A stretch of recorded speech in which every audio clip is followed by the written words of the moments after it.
Hello, I'm Nalini McNabb, and this is our Wise Women Roundtable, pre-equinox, which is coming up in this coming week. And what's coming through me more strongly than I can even form words for fast enough some of the time is how an age, an era, an epochal shift is happening. And one of the ways that this has played out is that the British monarchy has changed. Now, many of us really won't care, and many of us care a little, and many of us think, oh, that's either too good or too bad or something. And that's just a whole lot of thinking. What I noticed when it first happened was that there was a profound shift on the planet. Now, this isn't about one person, this is about all of us, and especially those of us in feminine bodies or with strong feminine sides in male bodies. Either way, both, all three, everybody. And it has to do with a huge linchpin, like a railroad tie, a stake rather, being pulled from the planet. And it has to do with patriarchal feminine hierarchy. It's a structure, not necessarily a system or a pattern or a program. These are the things that are clearing out of all of us. But it has to do with what we think we know, what we cherish that we've been taught, and what we absolutely love about our personal knowledge and genius, and what we think we want to call mastery. And as I said to my lovely friends here, calling bullshit, because what has just happened on the planet, and pardon my non-French, um, is so much more profound than anything any of us thinks. So, as an example, I went to, and I will misquote, so apologies to Richard Bach. This is from the prologue to his book Illusions. There's a barnacle on the bottom of a river that dreams of something else, that dreams of being free, that dreams of flight. Now, how many of us can relate to that? And so finally, one day, somehow, the barnacle chooses to let go every last little gritty, squitchy, these are not Richard's words, bit of that lets go. And all the other barnacles are saying, oh, don't do that because you'll be smashed and tumbled across the rocks and your life will end. And this barnacle is thinking, good, as far as the life ending, that life. And so it lets go fully. And it is tumbled and smashed and crushed across the rocks for quite a bit. And then the current begins to pick it up and it sails along freely in the river. And it sails across another bed of barnacles. And the barnacles are all looking up, going, look, a savior, a being like us, but it flies. And this barnacle is saying, no, I'm just like you. I just chose to let go. I can say that about any leap in consciousness I've ever made. I'm just like you. I chose to let go. And what we're all being faced with right now on the planet is a choice to let go of the structures. You know, the ones we were all just talking about this, the obvious ones that are right here that everyone else can see, but you can't because they're right there. They're part of you. These are dissolving, they're obsolete. They're not good, they're not bad, they're not anything, they're simply obsolete. Everybody talks about new energy, new paradigm, new earth, new world. Okay, whatever your preferred terminology. But this comes from within, it comes from the heart. Like those of us who are seers, we can no longer see only right here. It has to come from the heart. Otherwise, blinders, source has closed that door. And we've all been saying, well, I can't see further than today or tomorrow. And so I was sitting with that in meditation and I thought, well, source can see anything, anytime, and does so through the consultations I do with people. So what's my problem? And so I sat into my body and watched my energy go into the heart and into a collaboration between heart and womb and all of nature. And then I could see anything, just like before. And it wasn't exactly a revelation, except that it was, because our bodies, our physical and emotional and mental bodies, are being scoured out of all of these old allegiances, alliances, oaths, vows, pledges, and just leanings in to what no longer will function. It's not harmonious. It will not sustain us on this world. And it certainly won't sustain us in these bodies. And so, what we really are about to learn the hard way, if we don't let go, let's just be honest, is a new kind of sovereignty. And I've noticed just in observing, the shift in the Commonwealth, nobody knows what that means. There are those that are afraid of the change, don't want the change because we like the status quo, because, humans always really like the status quo. It's one of our least attractive qualities. But that's within all of us, is that we need to let go and let source be the doer. I talk about this a lot, so do other people. But have we been giving it lip service, or where have we been giving it lip service within our minds and our bodies? And this is what's being dredged right now. This is what's being, purged from each and every one of us. And that is where, at least in my humble seeing, that is where the change begins. And so, speaking of a shift in sovereignty, I'd like to turn this over to Sarah. She has some things to say about that. I do, and thank you, Nalini, for so eloquently talking about the energy of it, and just allowing us to kind of open into the changes. So yes, sovereignty is on my mind and my heart, particularly because Queen Elizabeth was my queen for so long, even though I wasn't particularly attached to that part. It's part of how I grew up, and part of my culture, and part of what I was taught, part of what my money looked like for a long time. The Queen's head has been everywhere. And so, and interesting as today, the word sovereignty has just kept coming up. It's coming up in the classes that I've taught this afternoon. And so it feels like a real need for us to look in the mirror. For me, this is how it is for me. It's like, so this is what's going on, and I have respect for that. I don't want to get too involved in it, but I have respect for what's happening. So this sovereignty word keeps coming up. So let me look in the mirror, and what does it mean to me?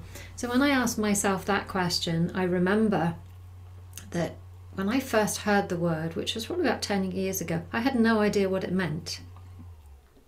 And in fact, one of my clients asked me, Sarah, what does sovereignty mean? And I was like, oh, that's really embarrassing because I don't know. So I said something, but it reminds me of how I just, it wasn't something that I was brought up with to own for myself. It was an aspect outside of myself. And so not knowing, and following my life as my life has been guided to go, it's been a big part of what I've learned to do, even though I haven't always called it sovereignty. And this morning, as I was getting ready for my day and doing the things that I do to guide myself into my day, I'm a bit of a slow riser in the mornings. I'm not a kind of get up and go kind of person. It takes me a while. I really got the feeling, and it really helped me, which is why I share it now. We're going to see over the next few months, depending on what reality we look at, but if we look at the reality of the 3D, we're going to hear a lot about lack and constriction and not enough and all cuts and all the words, and that brings fear. And I can feel the constriction in my body just thinking about it, actually, even just talking about it now. And this morning I was just offered this completely different way, and it was like, so you have this is the voice that was kind of speaking to me. So you have things that are dear to your heart, Sarah, and for yourself personally, and for those you love, and for your life here, and things that you want to offer to the world, and how nature and energy wants to co-create with you. If you stay in that place, it's going to be really hard to do. Maybe you'll do it, but you'll do it out of kind of like striving and, that kind of energy. I'm quite good at that. So it's one of my sovereign things to let go of that. How about if you just stepped, and I was literally given the words, just step out the box and allow the energies to come through you and inform you as to how to do. If you try to operate out of that old system, it's not going to work. It's really not going to work. If you step into this new energy, then something brand new can come through you, and it will be full of ease, and it will give you the things that you want, but you have to get out the way. And so I was very relieved to hear all of this, but just talking to you all now, I'm like, so if somebody said to me, so how are you going to do that? I would say, I have no idea.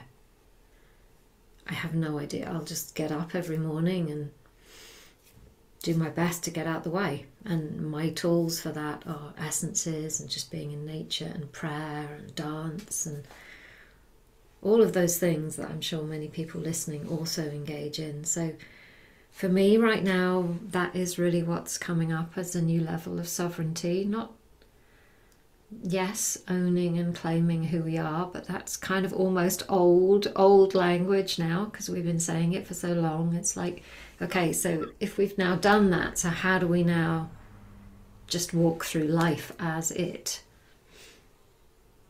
Become, I guess in the priestess communities we'd say, become the hollow bone, literally. Just be the hollow bone. And in that you will get all the beautiful things. So I'll just talk for myself, the beautiful things I want to work with, my house and my new car, all the things in the 3D can come with that. It's not a sacrifice to the physical, it's in prayer with that.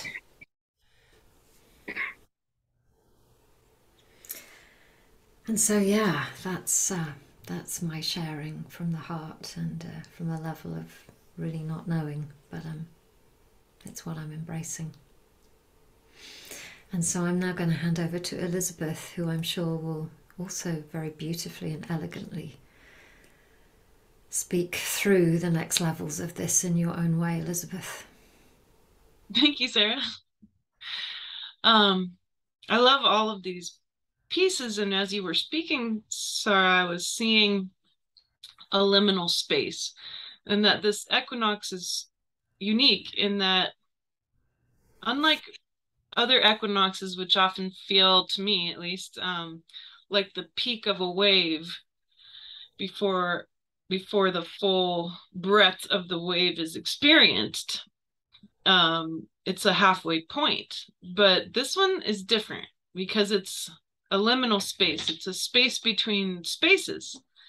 And when you enter into a liminal space, you open a door and there's this area of neutrality, sort of like an aperture. And then there's this other door, and this other door is closed. And it's the arena, the new playing field, the new party, the new culture, new earth, new. And then you've stepped out of this other paradigm, this other party, this other space, this other place of playing with consciousness, and this now no longer serves because it's not in the same frequency as nature, as the earth, as the galactic situation. And so now you're in this in-between place, which is extremely awkward. It's like a coat closet. But in order to go to the new party, you have to close this door. And you certainly can't wear what you've been wearing in the old party. You can't wear the structures. You can't wear the culture. You can't wear the things that you think you know.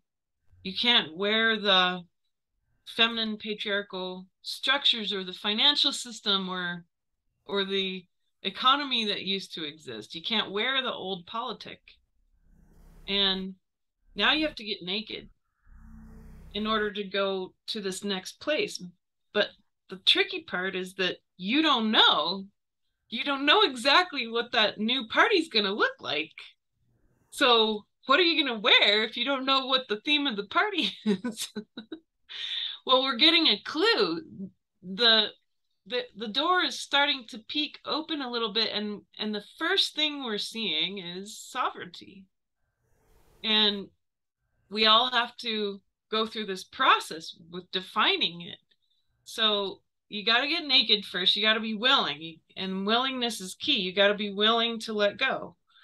You got to be really, really willing. And it can be very terrifying to say, you mean I have to take everything off? Everything? I really worked hard for this stuff. I worked really hard for this master's degree. I really worked hard for this claim of being a mystic or a healer or warrior. And I didn't just work, this lifetime. I've worked many lifetimes. I've worked since the beginning of time for this stuff, man. You're telling me I have to be done with it? Well, yes and no in a way. It's more that in order to, you can't hold on to it. It's always going to be part of you. But if you're willing to let it be part of what you are, then you don't have to wear it. You don't have to hang on to it. It makes your field bigger. So you just get bigger because of what you've experienced, but you're not running what your soul is through what you think you are, what you think you know. And so now you're naked, you're willing, you hung it all up, you're ready to be part of this new party. So at this moment, we're all being asked to understand sovereignty. And at first, we're going to run it through our mind and what we think we know in our head. But that's not going to ultimately get you where you want to be, which is fully functioning, active in this very formless, timeless energy that is the next paradigm that's right before us. It's from here, it's from the heart, like Nalini said, and the gut, the embodiment, the DNA, the bacteria that runs your body. Most of you is bacteria. And they are very smart. They know exactly how this earth works. And they are in love with her just as she is in love with us and in love with them. And it's a perfect love. And that is the beginning of this very interesting, new, fresh version of sovereignty that has to do with the place and space we're in. So you can't run it through your mind, because that's where all the old culture is. You can only allow it to move through your soul, which comes direct from source, and burn away everything that you, as the personal self, thought you knew, so that it can reveal this very fresh version of sovereignty that comes from nature itself. So it's not going to come from humanity. It won't, it can't, because Homo sapien is done. Now we're entering into the realm, the time of Homo luminous. And that means the human of light, a being whose soul has full and complete and total reverence and capability through the physical body, through the DNA. It's literally the opportunity to take all of what you and your DNA and your genetic trauma and your genetic knowledge, your personal mind knowledge, your personal self knowing, and bleaching it in the light. As the door gets wider, as the crack gets more and more open as we get to equinox, and eventually that door will be fully open at solstice, that light is going to reveal all of what needs to go. And it will be, and should be, very uncomfortable, but through the willingness, through the attention of the soul, then I think that discomfort itself becomes a gift too. And it can look, I think, like mental, emotional, physical discomfort. And the outcome, of course, we don't know, because this is a very unusual time. It's the change of a species. And we haven't seen that in 800,000 years. So the last time it happened was from Homo erectus to Homo sapien. And that was one of the most grand, most amazing events in consciousness that's ever happened in this particular solar system. But here we have a chance to do it again, and it's more intense because we have more people on the planet than basically all of the 12,000 year shifts combined all at once now here on the planet. So if it feels intense, if it feels like sometimes impossible, if it feels like trying to shove a square peg into a round hole, well, yeah, because on the other side of this party, you're not even going to be the human you thought you were. And that's exciting, but also ought to be pretty terrifying. And if you're really navigating it well, then you know you're on the right track. Because if you follow your fear, you're going to get higher faster. So that's what I perceive at the moment. Is what's happening in consciousness. And I'll hand it off to Kaylin to give us more clarity about our place in space. Thank you. Oh, what you have all shared has been so brilliant and so aligned with what's happening, of course, in the cosmic realm of things. And so, as we approach the equinox and that balance of light and dark, and that happens twice a year. So there's it depending on what hemisphere you're in, what season it's going into, and uh, and that's a between place. And it's kind of like what you were describing, Elizabeth. It's like walking through that door. You're not really in completely out of the old reality because you still remember it. It's still part of you. You've still got maybe connections or maybe some attachments that you're working on letting go of. I mean, you're not yet in the new reality, but you're getting naked and willing and all of that. And so it's that, but it's a between place. And that's where the greatest alchemy can happen. And so here we are within a few days of this exact equinox point. And what's happening on this equinox is another rare factor, and that is that Mercury is going to be exactly conjunct the sun. And that's another between kind of place. So retrograde Mercury, we've been dealing with Mercury retrograde now, and sometimes that creates some challenges for people, especially if you tend to be more of a left brain type of person and you like things to happen logically, linearly, and rationally. Doesn't happen as easily in a Mercury retrograde. So this is another place where surrender and letting go and being willing to just trust that the messages that are coming through don't have to be in the form that you're maybe used to. And we can be open to and be in the place of questioning, like, okay, I don't really know how to do this sovereign thing, this new way of doing sovereignty. I don't know really how to be in this new reality. That's okay. If I can just let go of the need to know and trust that process and just go with that flow, it'll be amazing. So Mercury, the messenger, retrograde with the sun at the equinox, within about less than 6 hours of the preciseness of the equinox, we have Mercury precisely with the sun.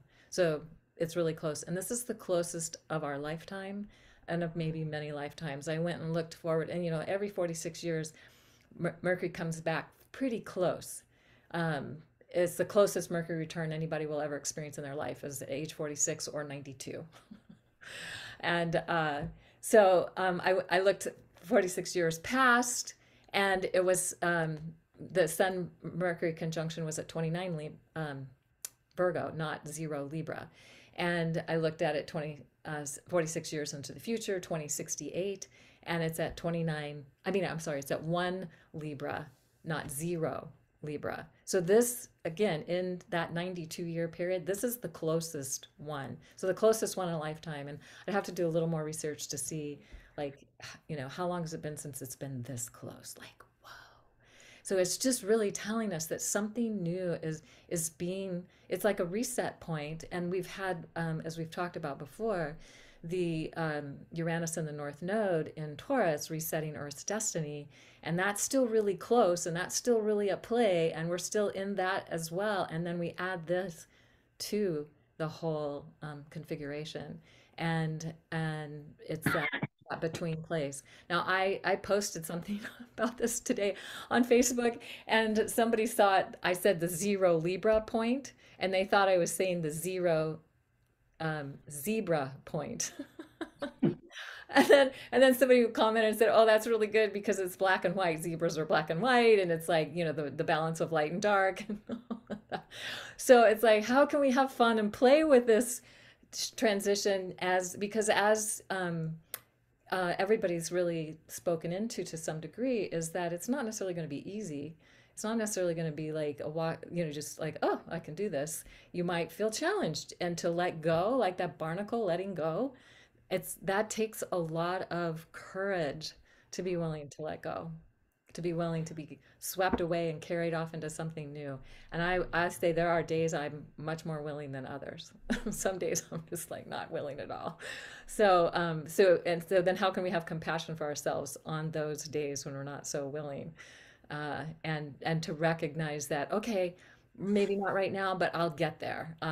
Because that is my intent. I will get there. It's just going to take me a little longer as I resist, as I, go through whatever process I'm going through right now before I can get to that next level of letting go. So the other thing I want to mention is that right now we have this Venus also with the Sun. So Mercury's with the Sun right now, and we'll be exact on the 22nd, depending on your time zones. For some people, it'll be the 23rd, late on the 22nd in like Pacific time zone, and early on the 23rd in other time zones. But Venus at the end of this, so we're starting at the 0 Libra point, Sun Mercury conjunction, rare event, only happens every 46 years to become anywhere near this point. As I mentioned. And then at the end, when we get to October 22nd, Sun and Venus at 29 Libra exactly conjunct. So it's like bookending the Libra domain, the time that the Sun is in Libra. One with Mercury, one with Venus. Now, Mercury's retrograde, Venus will be direct. This is Venus and her long sort of process of going through death and rebirth. So who she's thought she was. So this is, and interestingly, the Queen was 96 years old. She was in her Venus return, and she died right as Venus was going into the underworld. Like, we just can't make that stuff up. It's like, oh my God. And this Venus cycle is the grandmothers, the wise ones, the elders, it's like, how do we tune back into that wisdom that hasn't necessarily been as honored in our culture? And so she's an elder, 96 years old, and her Venus return, passing from this realm, so that something new structures, as you were talking about, Nalini, the new structures can come forth, because that old structure had to go and had to be let go of, so that we could move into this this new time of how are we going to do it in the wisest, most sustainable, most effective ways possible. And we don't know what that is, and that's okay. But we know that we need to know that that is the question to be with. So, so that exact conjunction of Venus and the Sun is representing another sort of portal or between point, activation point, and then Venus won't come up into the evening sky where she's on her ascent until December. So it's just blowing my mind just to even think about all this, like, wow. And the way that you all set this up was so good. Thank you for that. And I just encourage everyone to re-listen to this and to take notes and to be open, be willing, and to trust that we don't know what's coming now. We're in a new reality, and the more that we can allow ourselves to not know, the better. I just like to just want to quote Swami Beyondananda, who said, "The best way to face the unknown is by not knowing." So we'll end with that, and thank you so much, and we'll look forward to catching up with you next time.